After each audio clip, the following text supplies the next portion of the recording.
What's good, everybody? My name is Joshua McLean, and welcome to the Sew Rogan Experience.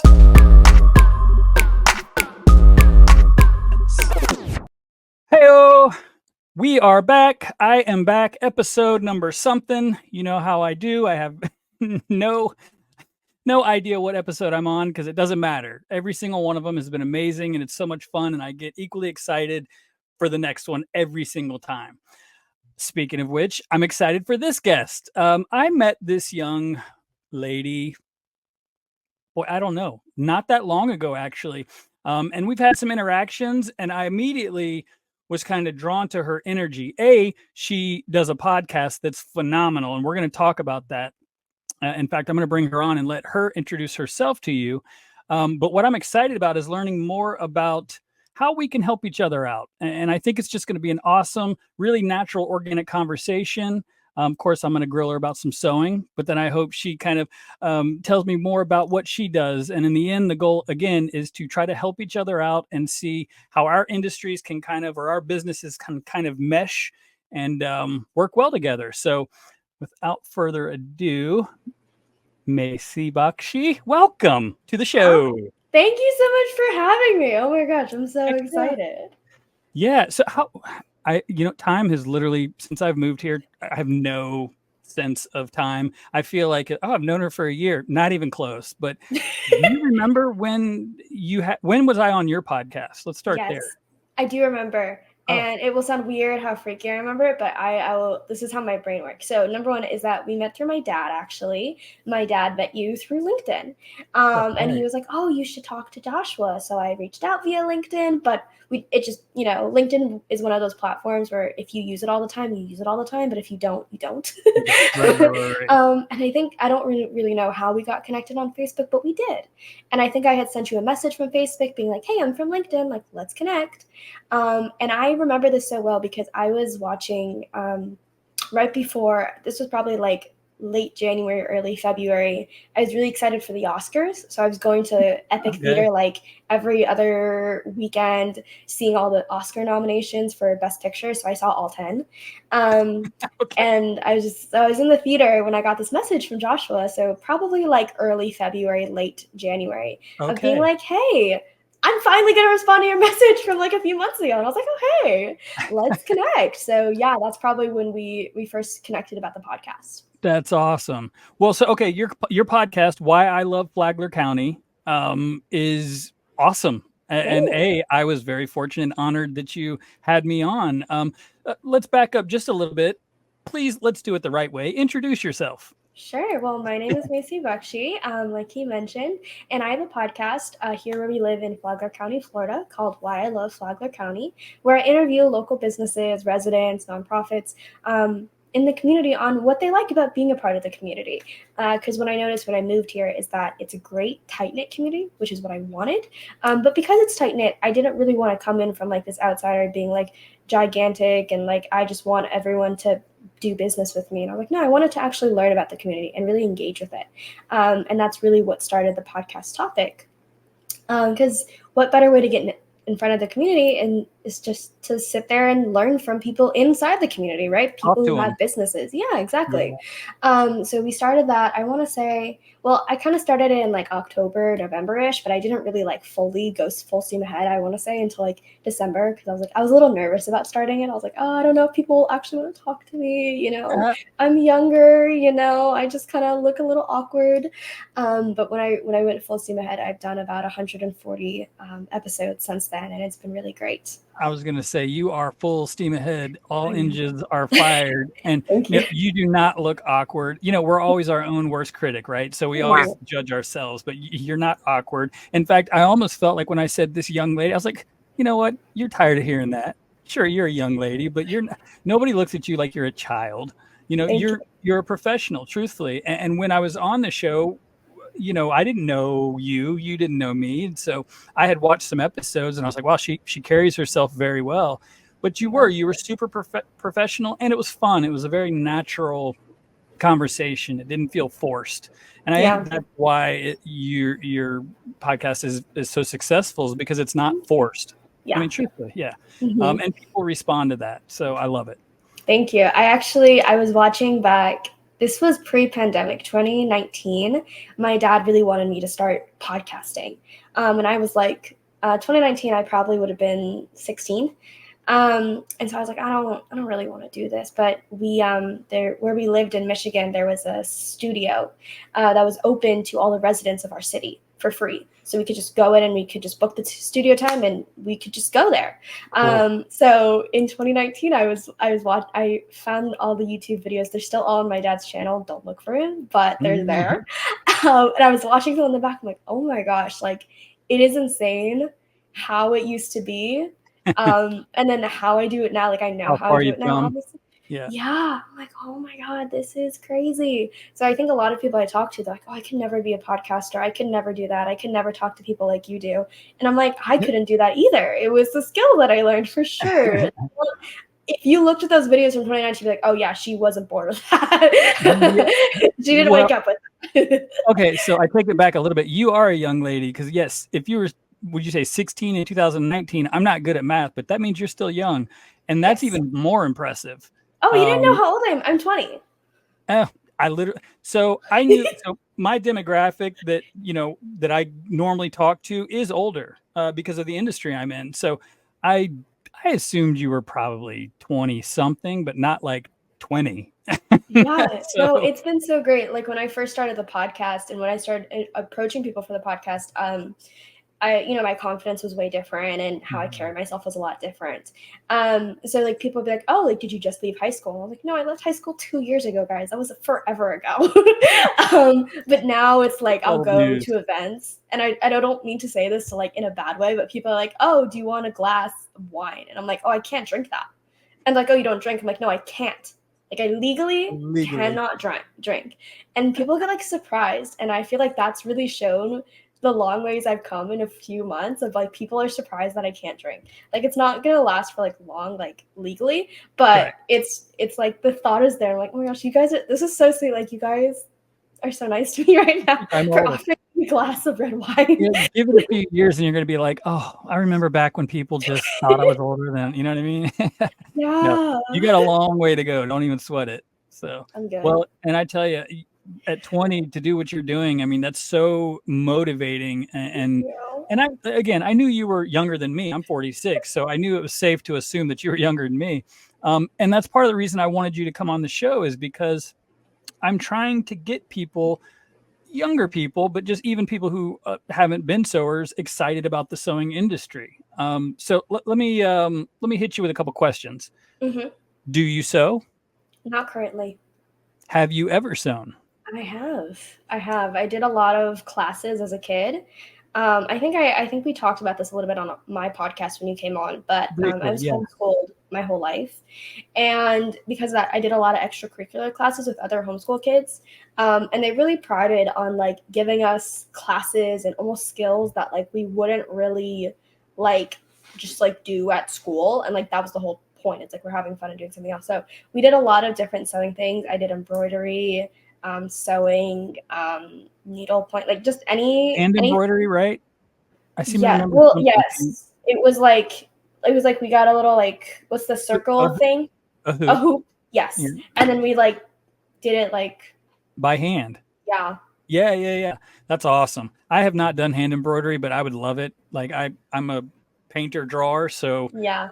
Well, I that would be think I fun would for I you. think I would love it. But now I'm Yeah. using sewing or embroidery machines and I'm pushing a button and it's doing it for me. It's magic. And my mom was a big sewer too. My parents were the type of being like, no, we have that at home, you know. So I'd Yeah. be like, Mom, I want to be like. I remember this one so well, and I think about it all the time. Is I really wanted to be. I think it was Athena. It was some Greek goddess, right? I really loved Greek mythology as a kid.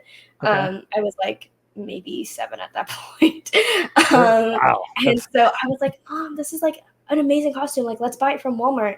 She goes, no. And I was like, what are you talking about? She's like, no, we're going to Goodwill now. Or Salvation Army, I think was what it was. So we went to Salvation Army. She found like this white dress that looked good enough. Like I didn't really give a comment because I think I was like so upset by the whole point, by the whole right. thing. And then she bought some box dye and she got like little, it was like a strip of like gold fabric.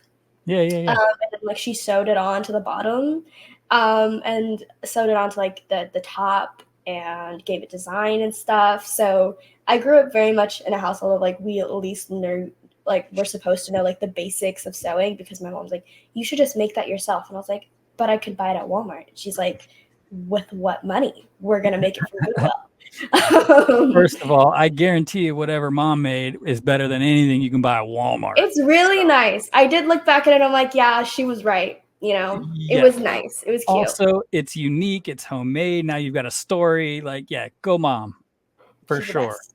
So, okay, that's awesome. I've interviewed a couple of people who are not in the sewing industry, and I'm actually not always, but I am constantly surprised how few people have answered that question no.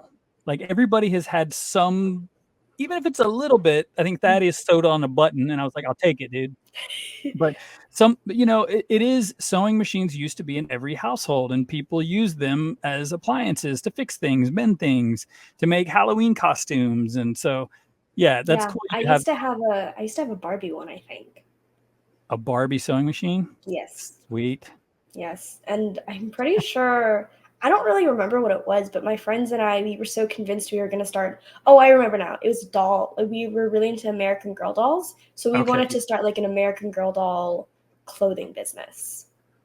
My gosh, you would have been a bazillionaire by now. Like I know. there are still people who are serious doll makers and like garment sewers for dolls. Like that's a whole thing. It's I don't so know much cool. about that world, but they're still out there. It's so cool. Yeah, Right. all of the stuff, like American Girl doll has so much like stuff nowadays, and I was like, wow, me and my friends used to make all of this out of cardboard back in the day. This is nuts. Right. We used to make like the phones and the computers out of cardboard, and now See they how have fun is it, that? and we're That's like, fun though. So ours see, is I love, better. but that's you're creating, whether it's crafty sewing, that's awesome. So that gives me so much hope for the younger generation across the board, because that means people are still wanting to make things and be creative. My fear is that as much as I promote YouTube and I love techie stuff and technology and AI and all that, people are spending so much time in front of screens that I'm afraid that they're losing that sort of want or that passion for using their hands and building and creating things and sewing. But maybe I'm wrong. I Maybe have I'm wrong. faith. I don't know. I feel like there are I a lot like of Lego nerds nowadays. I'm one of There's them. a My son's 5. Me I too. fully support it. He's Legos are awesome. I don't know if you it's this side. That's my Lego bag. I got Uh, it. Me and my friends, nice. we just got together and we went to the Lego store and then we just built Legos together. So it was really That's fun. awesome. My one complaint is Legos are crazy expensive. Like I to get the know. Lego sets, holy cow. I'll have to send you a picture, but in 2019, for Christmas, I got my brother, and this was kind of because my dad told me to, and I'll tell you why. But I bought my brother the Taj Mahal Lego set, Whoa. and it was like it's so funny because it has like I think it has like a few hundred pieces less Gotta than be like more the than that. Millennium Falcon. Oh, okay. Yeah. But like it's like $300 less expensive. It's so funny. The Millennium Huh. Falcon was like I think it was like 600, 700, but $4 like the billion. Taj Mahal was like yeah, the Taj Mahal was like closer to 300, and so it's just so funny how like the price difference. Anyways, so me and my brother built it while we were watching Star Wars over Christmas break, and because in end of January or end of February, we all went to the Taj Mahal in Oh, India. So cool. it was just so cool that like we built the Taj Mahal, and like it's not a real Taj Mahal, but like you put all the pieces together, so now you know like you're super hyper aware of like all the different pieces and like Yeah, yeah, yeah. oh this, and so like when you're there, you're like oh my gosh, this is just like the Lego set. It's like, yeah, Honey, I Shrunk the Kids. It's like you just Honey, I enlarged the Taj Mahal. I love that way too. That's really cool though. Man, Taj Mahal, that must be woof. I mean, my son's 5, so we don't put together anything like that, but that'd be fun. It would Yeah. take me forever though. Okay, so you have been to my shop, but if you're not in the industry, as much as I am and some other people are you aware, or were you aware before kind of, I guess, talking to me maybe a little bit, of how large and how kind of, I don't know, just cool the sewing industry still is? So Eh, I know it's a thing amongst my age range nowadays that a lot of us are getting into crocheting for some reason. A lot of crocheting, a lot of knitting, and That's just a lot of. cool. So this is context. I'm a really big Taylor Swift fan, and Big she what? has Taylor Swift. Oh, duh, Swifty. Yeah, I knew yeah, that. yeah. I'm a huge Taylor Swift fan, and because of that, she has her tour going on right now, and it started last year of the Eras tour. So I've known for a while, I guess, that like people were creating and they were sewing and they were doing all these things. So I would say like probably like I guess I never thought about it out of like the reels I got or my friends being like, I'm gonna knit now. And I'm like, okay. But I think I did know it was still very I felt like it was coming back for my age range because I That's feel like awesome. more of us are like we kind of like have the money now and we have like the developed brain to be like, oh, this is cool, and we're not like 10. And I can make something that, yeah. Are you like making like hats, garments, bags? Now that I'm thinking about it, a lot of people like to go to like Goodwill and they like to like flip thrift. That's a really big thing for my age range. Is that upcycling? Um, Same thing? Is that just a yeah, different pretty much. I think terminology? upcycle is meant to be more like reselling. But I don't really know if there is a big difference. If there is, and someone finds me and they shoots me, I'm so sorry. I don't really Yeah, know it like no. that.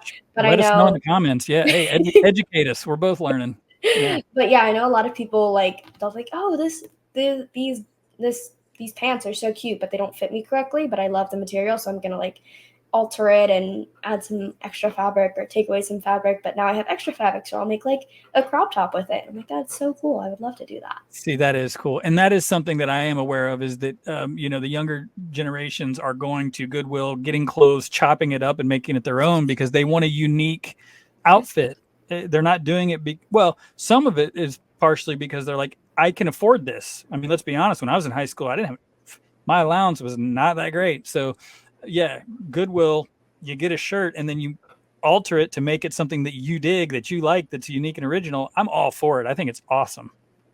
Mm-hmm. Very Yeah. cool. Okay, so knitting and crocheting is coming back in the young. That's awesome. Everything's full circle, but I have not heard that. I mean, that's really cool. Oh yeah.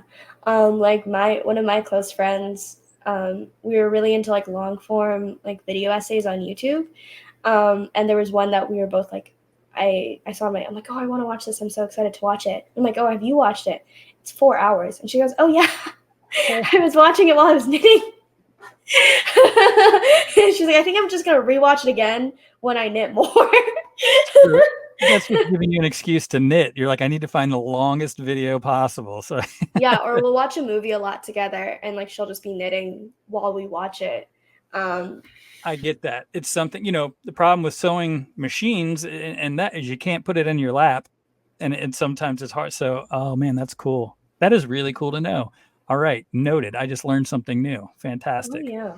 All right, I'm going to switch gears just a little bit. So, your industry, business, whatever you want to call what it is you do, because you are a networker, you're an educator because you have a class where you are actually educating people on podcasting and things like that. Do you find that it's necessary to be creative in what you do? How much of what you do Um, is so creative? I do a lot of editing, and Okay. that's where I have to really use my creative skills for that. But I think you can be creative in a lot of different ways, especially because like people can feel very overwhelmed very quickly or very like oversaturated in whatever they may be doing.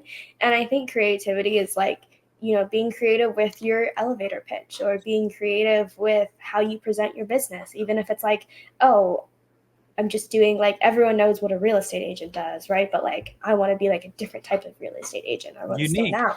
Yeah, yeah, Yeah. yeah. So I think there's just so much creativity that we discount ourselves of like, oh, it's not creativity. I just came up with an entirely new niche to work in. It's like, well, you have to come up with it. You have to do something with it and you have to Yeah. brand it and you have to market that. And especially like with the podcast, like my podcast, I think specifically, like I just created like a new backdrop for my podcast. So Okay. I kind of just had like basic. Okay, now I don't want to say basic. I had the default black background. And I was like, well, I want to change it. And, you know, we live in Flagler County. And if you guys aren't in Flagler County, we're known for Flagler Beach. So it's like a little beach background. So I just came up with that and like a beachier intro and outro and stuff. So I like think that. You're like, I don't want to offend anybody by calling it basic. well, yours is black. So I was like, wait. I like Mine's said the black? word basic. Yeah, well, What it's is? black to me. Oh, the background? Oh, yeah. I Yeah. don't. To be honest with you, that's hilarious. Oh, you were trying not to offend me. Now I'm offended. No, it's fine. Because I was like, I said the word basic, and I was like, wait a minute. I'm looking at the color. And I'm like, oh. You know, it's so funny. I'm just looking at you, and I didn't even pay attention. Now I got to change it. Dang, step my game up. See, look at that. You're educating me. No, but actually, yeah. I just think there's a lot of creativity that we all have. Well, you are being creative with it, and because it's your brand, and you're absolutely right. So you're branding it, and you're having fun with it, right? I mean, let's be honest. Do you love it? I mean, yeah, because you're good at it, and you're usually, if you're good at something, then you're enjoying it. Yeah. I knew the answer was yes. Of course, you're being creative. I just wanted you to describe it, because a lot of times people have a problem, especially in my industry, calling themselves an artist or saying that I am creative or that, you know, whatever. And it's like, we all are creative in our own way. And they don't realize sometimes that, no, what you're doing, even the questions that you're formulating and asking your guests, you're being creative with them, because you don't want to be boring with a black background. You know what I mean? You just don't. No, yours is fine because you have your logo in the corner, so it's fine. It was intentional. It was intentional. I picked black. Yeah. That's so funny. Oh, that's great. Okay, so yes, of course you use creativity. Since we're both creative people, I'm going to change my background now. How can your industry and what you do and my sewing industry, how can our worlds mesh, and how can we help each other? How can we grow together without sounding super cheesy? That's such an ironic question when we're on a sewing podcast. But so now most of my episodes I'm interviewing people in the industry, but I kind of was like, you know what? Let me interview people that aren't in the industry, because I do feel like there are non-sewers out there that the whole point of is it to get them in, or at least let them know about the sewing industry, because it's so broad. It's not quilting. It's not just sewing machines. It's art. It's hobbies. It's passion. So, but truthfully, how do you think what you do and what I do, how can we help each other out? Other than have each other on our podcast. There you go. I don't know. I think the number one problem we always have as business owners, or just people in general, is visibility, right? People can't do anything with us if they don't know we exist. Right. Which is really what this podcast is helpful for you, is you are starting to bridge that gap of like, oh, I don't even know, like there are so many people who live here in our city that like didn't really know you guys existed, even though before you were here there was another person who was there for like 10 years. So it's getting that word out, and I think podcasting in general is super helpful when it comes to something a little bit more niche.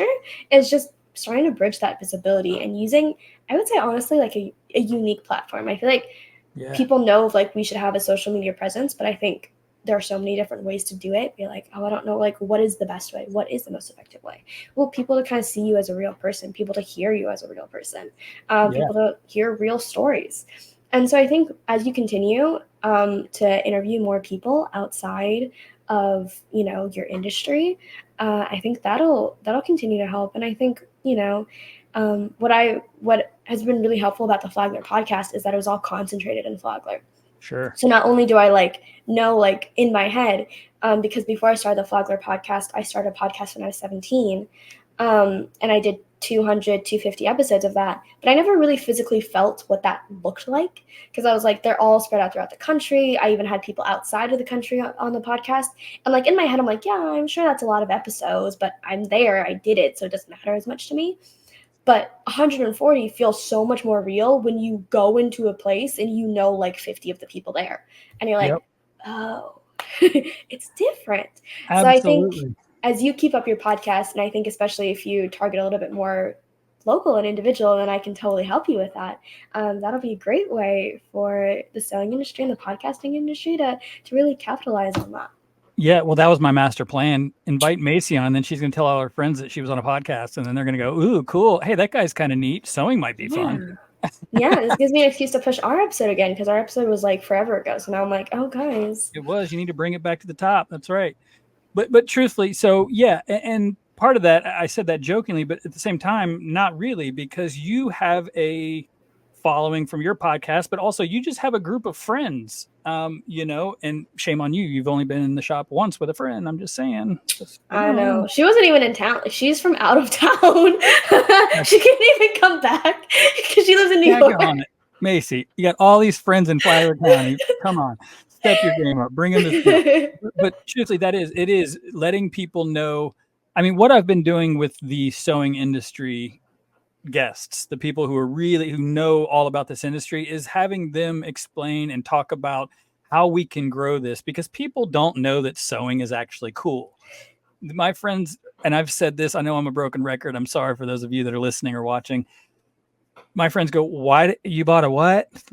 A quilt shop?" I'm not following, dude. You know what I mean? They don't know, and it's not their fault. They don't realize that I have cool skull fabric and Bigfoot fabric and aliens and gorgeous like art prints, and you know what I mean? They just don't know. And so for me, it's getting the word out there and letting people know that sewing is huge.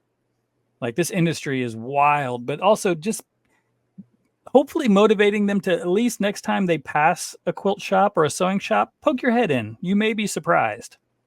I mean, truthfully.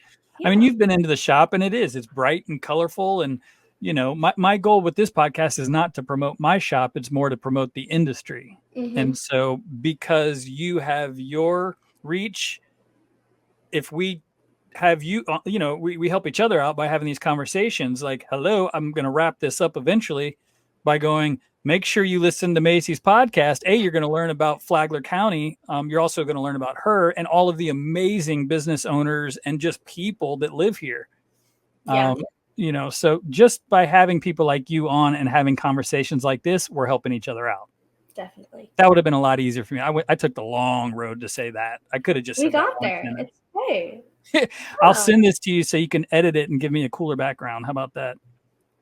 I'm never going to let that go. It's too good because I missed it entirely. It's over. All right. I can't help it.